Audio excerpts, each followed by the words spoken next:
Bom dia, senhores.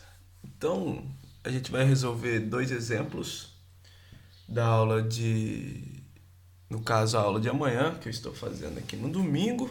Que delícia, hein? Que delícia, hein, senhores? Aqui está sol, vou passar o clima, como sempre. Então vamos lá. Depois que a gente viu como faz um pseudocódigo, tranquilo, a gente já deu uma trabalhada nisso. A gente vai fazer dois exemplos. O primeiro é o exemplo número um, que é: escreva um programa que verifique a validade de uma senha de 4 dígitos fornecidas pelo usuário. Escolha uma senha padrão e esta deve ser impressa as seguintes mensagens: acesso permitido, caso o usuário consiga acertar a senha, e acesso negado, caso ele não consiga. Então, só que antes da gente começar a fazer esse exemplo aqui, a gente tem que pensar o seguinte conceito. Como é uma senha de 4 dígitos, e essa senha pode ser um número, o que seria um número? Um número, para ser um número, a senha não pode começar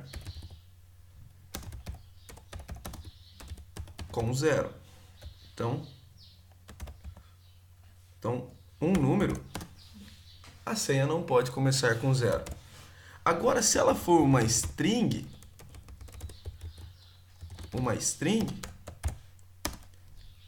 ela pode sim começar com zero.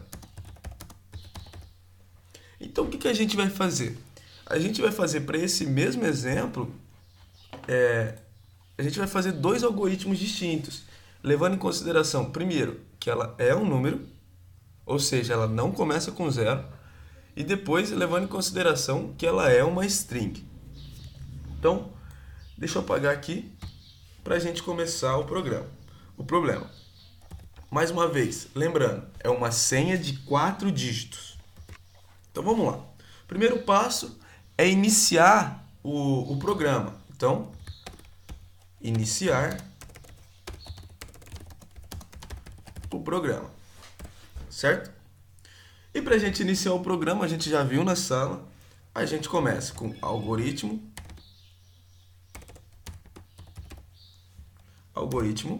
e o nome desse algoritmo, que pode ser qualquer coisa, certo? Então, aqui no nosso caso, eu vou chamar de algoritmo senha. Beleza?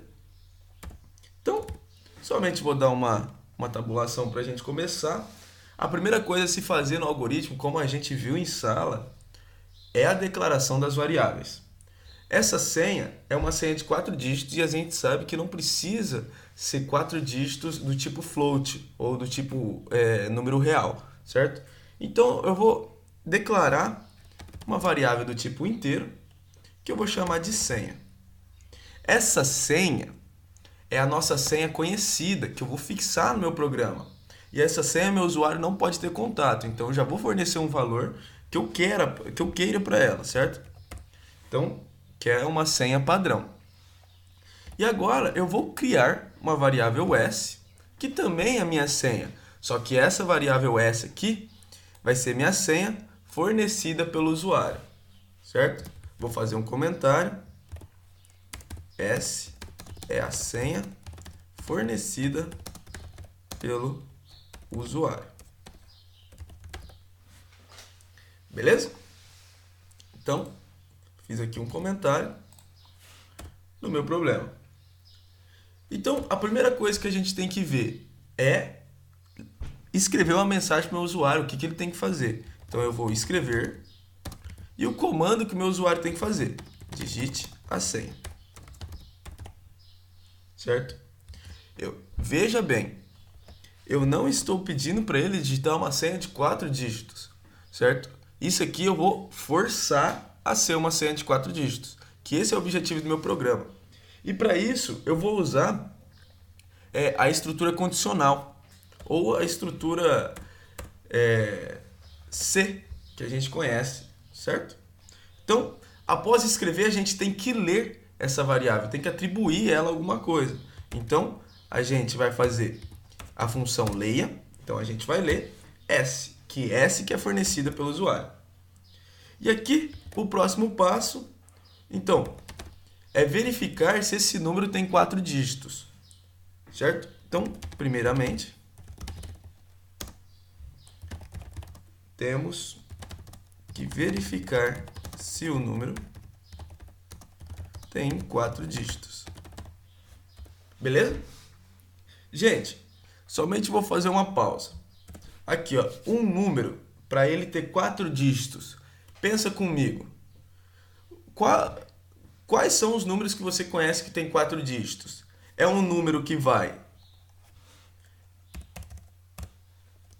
entre 1000, 4 dígitos. E, então, o número para ter 4 dígitos, ele é maior que 1000, entretanto, ele é menor que 9.999, beleza? Essa é a condição, essa é a minha condição para que ele tenha 4 dígitos. E é essa condição que eu vou aplicar na minha estrutura condicional. Então, como que eu vou avaliar?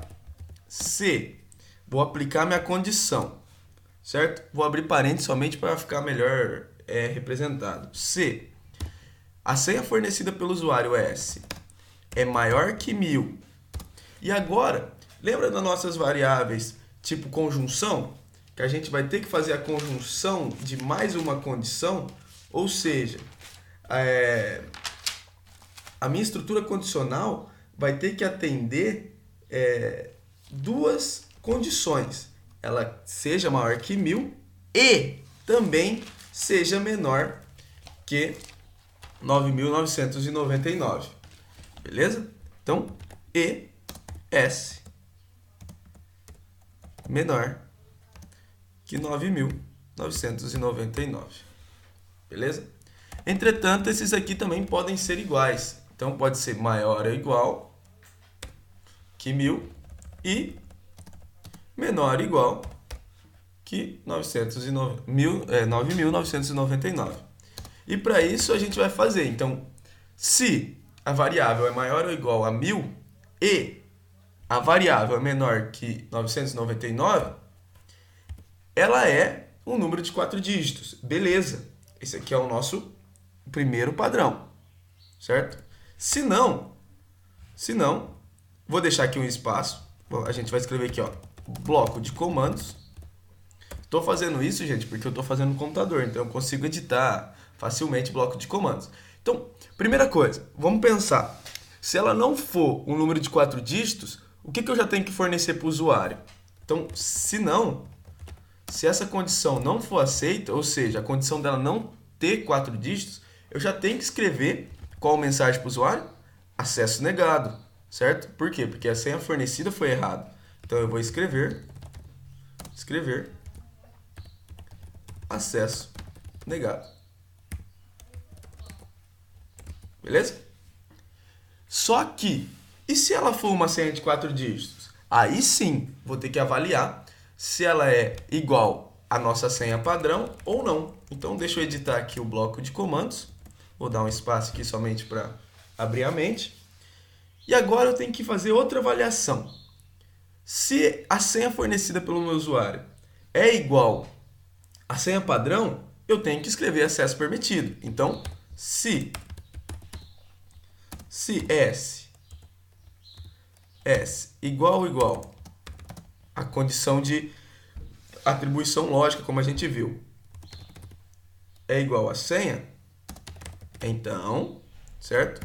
A gente vai ter que fazer o que lhe foi pedido no programa, que é escrever acesso permitido. Então, escrever acesso permitido. Gente, eu tô me sentindo muito blogueirinho fazendo esse vídeo aqui. Então, mas vamos lá. E caso ela não for a senha padrão, mais uma vez a gente tem que escrever acesso negado, beleza? Então, escrever acesso negado. Gente, Uma coisa, uma observação. Lembrem que um programa bem feito é um programa estruturado, certo? A gente precisa estruturar o programa, que é indentar o programa. Ou seja, para que ele faça numa sequência lógica. Então, se esse comando vira o que eu dei um tab. Assim vocês vão fazer tanto no caderno quanto no programa, certo? Aqui, para entrar nesse outro C, eu dei 2 tabs, nesse C não, 2 tabs, beleza?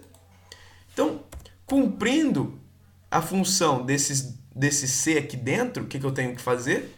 Fechar o nosso primeiro C. Então, fim C, certo? Fim C.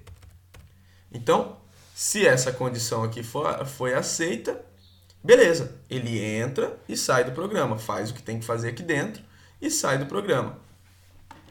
Se não, ela vem e escreve acesso negado. Tranquilo. E agora o que eu tenho que fazer? Como eu abri esse outro C, eu tenho que fechar fim C. Por fim, como eu iniciei o meu programa, certo? Agora eu tenho que finalizar o meu programa. Finalizar o programa.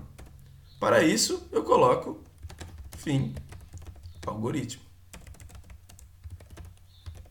Algoritmo. Beleza? E esse aqui, vou tirar um pouquinho do zoom para vocês verem o programa inteiro, certo? Fica mais fácil para vocês copiarem depois. E se você perceber, a gente iniciou, verificou, certo? E agora finalizamos o nosso problema. Agora vamos fazer o outro caso. Caso a senha, então, deixa eu colocar esse aqui. Esse aqui é o caso número 1. Então, caso a senha for um número. Lembrando que número não começa com 0, beleza? Então, esse aqui é o caso número 1. Certo? Aí agora, eu vou fazer o caso número 2. Qualquer coisa vocês dão pausa para vocês copiarem, mas eu acho que todo mundo já foi copiando junto. Então, deixa eu apagar aqui. Então, o caso número 2 é se a senha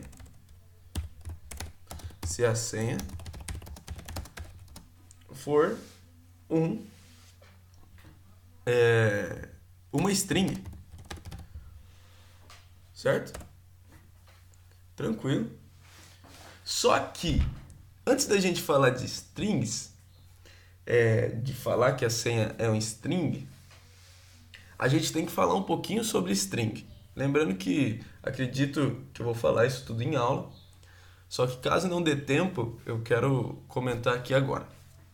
Toda string, ela é contida ou armazenada de uma maneira de um vetor. Como isso funciona? Vamos primeiro atribuir um nome qualquer. Não estou fazendo programa, só estou dando um exemplo para você, certo? Vou chamar minha variável nome de Juan, certo? Quando eu escrevo Juan, essa variável, ela não é uma variável com uma única posição. Ou seja, o que seria uma variável com uma única posição? Vamos supor, um vetor qualquer. Se eu escrevo um número 1, 2, 3, 4 e falo vetor na posição 1, isso aqui é igual, certo? Se eu printar, então se eu print vetor na posição 1, o usuário ele iria ver o seguinte comando, certo? 1, 2, 3, 4. Isso aqui é o que o usuário iria ver. Beleza? Só que um nome não é assim. Um nome, cada caractere, ele aloca um espaço de memória. O que é isso? Então, se eu fazer print nome 1. Por que nome 1? Porque ele é um vetor, certo? Ele é um vetor. Vamos pôr aqui, vetor. Esqueci essa parte, vetor 1. Certo? Porque você precisa falar que é na primeira posição do vetor. Senão ele não é um vetor, ele é apenas um caractere. Certo? Já o nome não precisa. Se você printar nome 1, certo? Ou seja, a primeira coluna do seu vetor, o que o usuário vai ver é apenas o R, certo? Então, o usuário iria ver. E assim sucessivamente. Se você printar nome 3, certo? Então, ele iria ver o H minúsculo, assim como eu escrevi. Então, o usuário iria ver. Certo? Então, levando em consideração isso, como a gente tem que declarar ainda a variável, por quê? Porque a gente, na parte teórica, quem não está trabalhando comigo com Python na parte prática, na parte teórica nós estamos trabalhando como se fosse uma linguagem de baixo nível. Então, ou seja, para a gente aprender a lógica na parte teórica. Então, para isso, quando a gente for declarar a nossa variável, tipo string, a gente tem que alocar o número de espaços que a gente quer. Ou seja, o nosso nome tem um número de colunas fixo, certo? Então, para isso, eu vou iniciar o meu programa. Então, vamos iniciar o programa. Iniciar o programa. Beleza? O primeiro passo é chamar algoritmo senha, mais uma vez. Beleza? Então, agora eu vou fazer a declaração das minhas variáveis. Eu sei que minha variável é somente do tipo string. E, gente, lembra que antigamente, no programa, no caso anterior, eu tinha atribuído inteiro e senha igual a 1, 2, 3, 4? Agora eu não posso comparar o inteiro, certo?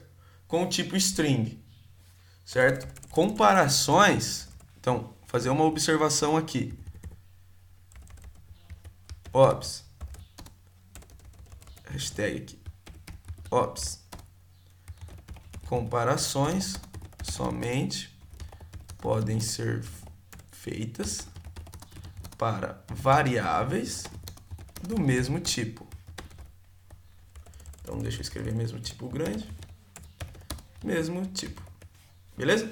Então, levem isso para sua vida.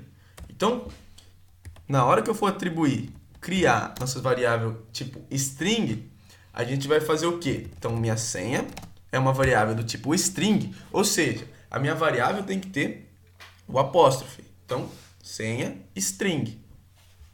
Beleza? Então, tem que ter a aspa, perdão. Certo? Apóstrofe. É a aspa. Certo? Então, minha senha vai ser 0, 1, 2, 3, 4. Certo? Uma senha de 4 dígitos, então somente 0, 1, 2, 3. Beleza? Já sei disso. Só que a minha senha para o usuário, eu tenho que alocar um espaço de memória. Certo? Então, eu vou alocar somente 4 lugares, porque o meu programa exigia, lembra? 4 dígitos. Não há necessidade de eu alocar mais, depois verificar se tem 4 dígitos. Então eu já forço ele a ter 4 dígitos. Isso aqui é igual na tela do seu celular, que o PIN é de 4 dígitos e ele não digita mais número depois disso, certo? Em alguns programas, mesmo se você digitar mais dígitos, ele somente vai pegar os 4 primeiros. Então, após alocar 4 colunas para o meu vetor, beleza? Ou seja, isso aqui é um vetor linha. Então, após alocar 4 colunas para o meu vetor, chamado S, eu vou fazer a mesma coisa. Eu vou ler, então, eu vou ler do usuário, escreva, digite uma senha. Beleza? E com isso, eu vou ler a senha. Leia S. Então eu já tenho minha variável tipo string. Então toda a leitura já é minha variável tipo string. E agora eu vou fazer somente comparativo, porque eu não preciso verificar que tem 4 dígitos. Então eu já vou direto comparar. Então se S é igual a senha, então eu vou fazer o quê? Escreva acesso permitido. Beleza? Se não, o que eu vou escrever? Escreva acesso negado. Tranquilo. Muito simples o meu programa. Próximo passo é fechar o meu C, que eu abri, e por fim, encerrar o programa. Finalizar o programa. Gente, eu estou fazendo esses comentários apenas para vocês verificarem. Quando você for resolver, vocês não precisam ficar comentando. Eu gosto de comentar porque eu lembro depois que eu estou fazendo. Então, fim, algoritmo. Beleza? Então, esse aqui foi o nosso segundo caso ele possa começar com zero. Esse aqui foi um questionamento que um aluno me fez na aula prática. Foi muito bacana, certo? E aqui eu trouxe para vocês verem esses dois casos. Então, sabendo isso, tendo isso em mente, vamos para o próximo exercício que ele é mais legal. Então, deixa eu apagar aqui. Então, o próximo exemplo é: escreva um programa para ler. Então, a gente vai ler o número de lados de um polígono regular e a medida do lado em centímetro, certo? E depois a gente vai fazer as seguintes operações, depois de eu ler e pegar as medidas. Só que eu vou fazer uma modificação nessa sequência que fica mais lógica, beleza? Então, vamos lá. Se o número de lados for igual a 3, escrever triângulo e calcular o valor da área. Se o número de lados for igual a 4, a gente vai verificar se é um quadrado ou um retângulo. Se o número de lados for igual a 5, escrever apenas pentágono. Beleza? Tranquilo? Um exercício aí um pouco para exercitar aí os conhecimentos da estrutura condicional. Então, o que a gente vai fazer? Certo? O que a gente vai fazer? Primeira coisa, vamos iniciar o nosso programa. Então, algoritmo, polígonos. Beleza? E agora eu vou fazer a declaração das nossas variáveis. Para isso, eu vou declarar, então, deixa eu aqui somente comentar, declaração das variáveis. Primeira coisa, o que eu tenho que entrar? Com o número de lados. Então, vamos lá. Então, número de lados é o número inteiro. Então, inteiro, n, que é meu número de lados. Pô, para alguns problemas, eu tenho que calcular a área, certo? Perdão, gente, aqui, ó, se for quadrado ou retângulo, a gente também vai calcular a área, beleza? A gente só não vai calcular a área no pentágono. Nesse aqui, a gente também vai calcular. Então, eu tenho que criar uma variável, área, e essa variável pode ser tipo float ou tipo inteiro, certo? Então, float, área. Beleza? Ah, Juan, e agora? Você não vai alocar as medidas, certo? Ainda não. Eu quero fazer uma observação. Por quê? Porque essas medidas a gente vai trabalhar como vetor, certo? Porque pensa, um jeito de você fazer isso é você fazer como? Criar 5 variáveis medidas, tipo assim, exemplo. Deixa eu colocar aqui, exemplo. E fazer assim, ó, variável tipo float, que é medidas, e fazer medida 1, medida 2, medida 3, certo? Só que você não sabe o número de lados que o usuário vai fazer. Então, para que criar o máximo de lados, que é 5, certo? E depois você alocar e ficar uma variável sobrando zeros, certo? Então, a gente vai trabalhar com matriz. Perdão, com vetor, certo? Que nada mais é uma matriz de linha única ou coluna única, certo? Então, para isso, a gente vai fazer, vai ler primeiro o número de lados. Então, vamos lá. Vamos pedir para o usuário escrever. Então, escreva, digite o número de lados do polígono. Então, leia n. Certo? Então, já li o número de lados. Pô, agora, sabendo o número de lados, eu vou criar um vetor. Um vetor de linha única, certo? Um vetor de linha, mudando o número de colunas. Então, vou criar um vetor linha de dimensão n, chamado medidas. Então, vou, mais uma vez, declaração das variáveis. Gente, a declaração das variáveis, elas não precisam ser somente no começo do programa. Você pode declarar durante a programação, certo? Antigamente, livros muito retrógrados de programação de baixo nível falavam que você tinha que declarar somente em cima, certo? Só que, pô, se eu declarar aqui em cima, eu não sei ainda o número de variáveis. Ou você declara um vetor com maior quantidade de alocação de espaço, ou você trabalhava com o que a gente chamava de ponteiros, certo? Que isso é uma conversa para outra hora, outro lugar, não é aqui. Então, não faz sentido. Então, a gente pode fazer a declaração das variáveis durante o programa, que fica muito mais lógico e muito mais fácil de ser observado, certo? Então, vou declarar mais uma variável, que são minhas variáveis medidas, que é do tipo float, que pode ser números reais, certo? Então, eu vou chamar minha variável medida de med, certo? E vou alocar o número de espaços n, beleza? Então, isso aqui, vou fazer, é um vetor, então, criação de um vetor com n colunas, beleza? Então, eu já sei o número de lados e já sei o meu vetor, beleza? Antes mesmo do meu usuário introduzir. E agora eu vou fazer uma avaliação, certo? Eu vou fazer a verificação do nosso programa. Verificar se a condição é válida ou não, certo? Eu vou fazer a estrutura de decisão. Então, vamos lá. Então, estrutura condicional. Então, a primeira verificação é se ele tem 3 lados. Então, se n igual a 3, então, certo? Ele simplesmente pediu para a gente escrever triângulo e calcular a área. Então, vamos lá. Agora, vocês perceberam que eu apenas criei minha variável medida. Então, agora, se ela for um triângulo, eu vou ler minha variável medida, que são 3 posições. Gente, na verdade, esse programa ele tinha que ser feito com um laço de repetição for, certo?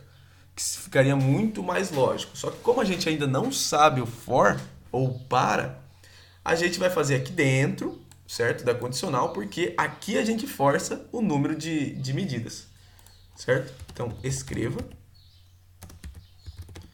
digite as dimensões dos 3 lados. Beleza? Em centímetros. Porque ele pede para forçar. E aqui a gente vai ler a variável medida 1, ou seja, na coluna 1, medida da coluna 2 e medida da coluna 3. Certo? Gente, para calcular a área de um triângulo qualquer, na verdade seria base vezes altura dividido por 2. Só que a gente não sabe o que é base, o que é altura, aqui dessas 3 medidas. Então, uma maneira da gente fazer o cálculo da área desse triângulo é através do perímetro, beleza? Isso aqui eu fui pesquisar na internet, tá, gente? Então é através do perímetro. Então, o cálculo da área do triângulo necessita do cálculo do semiperímetro.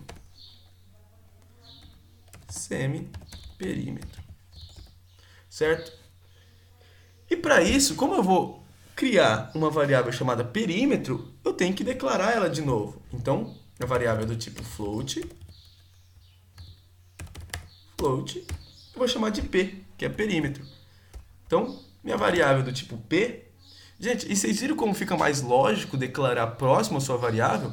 Por quê? Porque eu não aloco aqui na declaração, aqui nas duas declarações, eu não aloquei espaço desnecessário. Por quê? Porque eu só vou criar a variável perímetro se ela realmente for ser usada, certo? Então, o cálculo do semiperímetro é dado pelas variáveis medida 1 mais medida 2 mais medida 3. Beleza? Os três lados de um triângulo. Isso aqui dividido por 2. Beleza? Certo? Com isso, a área do nosso triângulo, a variável área, é dada pela raiz quadrada sqrt. O comando de raiz quadrada é sqrt. Então, deixa eu fazer sqrt. É o comando de raiz quadrada. Ou poderia ser elevado a 0,5, certo? Outra maneira que a gente viu em sala, ou elevado, certo? A 0,5. Beleza? Tranquilo, né?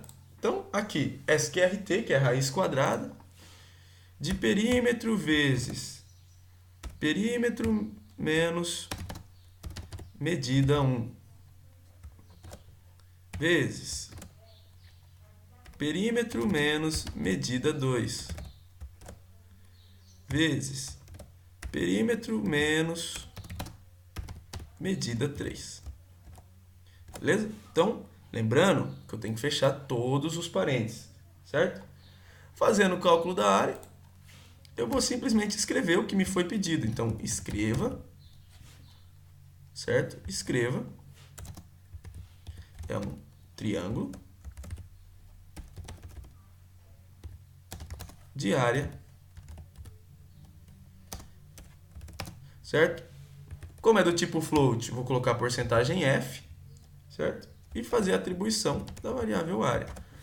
Lembrando, esse porcentagem f representa uma variável do tipo float, ou seja, a gente declarou a área tipo float. E como eu fechei as aspas, essa variável tipo f, tipo float, vai ser atribuída. Então, quando o usuário vê, ao invés desse porcentagem f, vai aparecer o valor da área, certo? Então, finalizando o caso do triângulo, a gente vai para a condição dele for ter 4 lados. Então, senão C, deixa eu pular aqui, senão C, N igual a 4, então, certo? Se ele tiver 4 lados, a gente vai ler as 4 medidas. Então, escreva, digite as dimensões dos 4 lados em centímetro. Beleza? E agora a gente lê os 4 lados. Medida 1. Vou copiar aqui, gente, para eu não ficar escrevendo. Certo? Medida 1. Medida 2. Medida 3. E medida 4. Beleza? Então eu li as 4 medidas. Pô, agora eu tenho que verificar se ele é um quadrado. Gente, para ele ser um quadrado, 3 dos lados tem que ser igual. Ou seja, eu já assumo que o quarto lado já é igual aos outros 3. Por quê? Porque eu só dei 2 opções. Que ele é um quadrado e que ele é um retângulo. Certo? Então, eu vou verificar se 3 lados são iguais. Se uma dessas condições não for atendidas, ele já é retângulo direto. Então, vamos lá. Então, se a medida do lado 1 é igual à medida do lado 2, a gente vai avaliar ainda. Não podemos falar nada. Agora, se ainda a medida do lado 1 for igual a medida do lado 3, aí sim, temos um quadrado. E qual é a medida do quadrado? Lado vezes lado. Então, a área do quadrado é igual a medida 1 vezes medida 2. Beleza? E aqui eu simplesmente vou escrever quadrado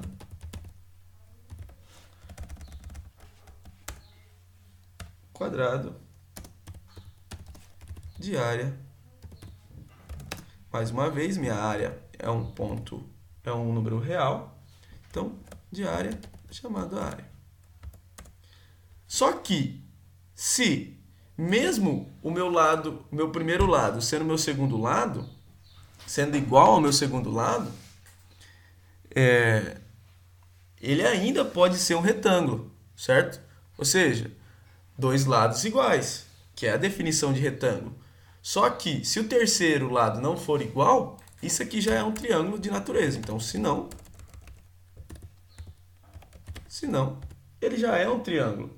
E essa área é dada por base, a área de um triângulo, de um retângulo, é a área da base vezes a altura. Ou seja, a área dos diferentes é a multiplicação dos diferentes.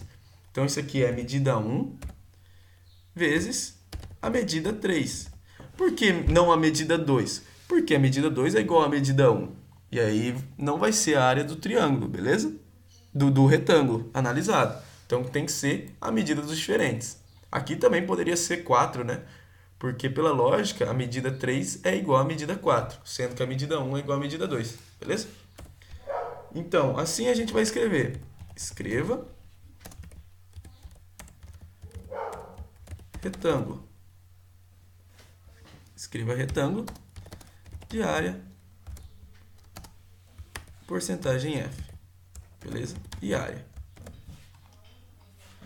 E aqui a gente vai fechar esse C, fim C.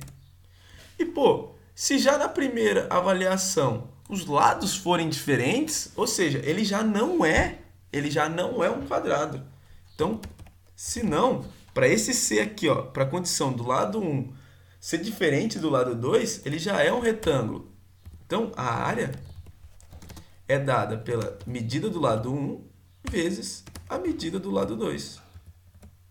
Por quê? Porque aqui a gente já assumiu, já determinou a diferença entre as medidas. Então, já não é um quadrado entre essas duas medidas. E aqui a gente simplesmente reescreve, né? Escreva, é um retângulo de área. É um retângulo de área calculada, beleza? E aqui a gente simplesmente encerra esse outro C aqui, certo? Então, fim C, beleza? E por fim, o último caso, então, se não C. Juan, o último caso não deveria ser finalizado com else, só que eu ainda vou introduzir dois casos ainda, para informar os usuários algumas coisinhas. Então, ainda não é a última condição. Então, se não C ainda, deixa eu dar mais um espaço para ficar mais lógico. Se não C, n igual a 5, n igual a 5, então, a gente vai simplesmente escrever. Então, escreva pentágono. Certo? Foi que nos foi passado a ser feito. Só que a gente vai avaliar se o usuário forneceu um número de lados maior que 5. Se ele fornecer maior que 5, a gente vai falar que a gente não consegue avaliar esse polígono. Então, se n maior que 5, então, certo? Para a condição dele for maior que 5, a gente vai escrever apenas para o usuário. Escreva o programa analisa polígonos regulares de até 5 lados. Beleza? Ou seja, ele não tem capacidade de avaliar outros tipos de polígono. Aí agora sim, se nenhuma dessas condições, ou seja, eu consegui cobrir qualquer outra condição, se ele aqui, nessa condição maior que 5, ele pode colocar infinitos lados. Pode colocar 1000 lados, um polígono regular de 1000 lados. Que essa condição aqui vai ser aceita. Só que agora, a única condição que eu não avaliei, certo? Para o meu programa ficar redondo, rodar em todas as condições, é verificar se o número de lados é menor do que 3. Então, se não, ou seja, o caso contrário a todas as outras condições, é se não, se o número de lados, vou colocar aqui, ó, para o caso do número de lados for menor que 2. Ou seja, se for menor que 2, não é nada, não é um polígono. Então a gente vai escrever isso. Escreva. Não é polígono regular. Beleza? Simplesmente, agora a gente vai encerrar, vai fechar essa estrutura toda aqui condicional. Beleza? Certo? Com o fim C. Fim C. E posterior, fechar o programa. Fim algoritmo. Beleza? E esse foi o nosso programa dos polígonos. Vou simplesmente tirar o zoom para caber aqui no... Ficou muito pequeno, ficou péssimo. Mas o que valeu foi a intenção. Ainda vou descobrir como fazer um view dual aqui, certo? Mas eu espero que vocês tenham gostado dessa videoaula aqui, falando sobre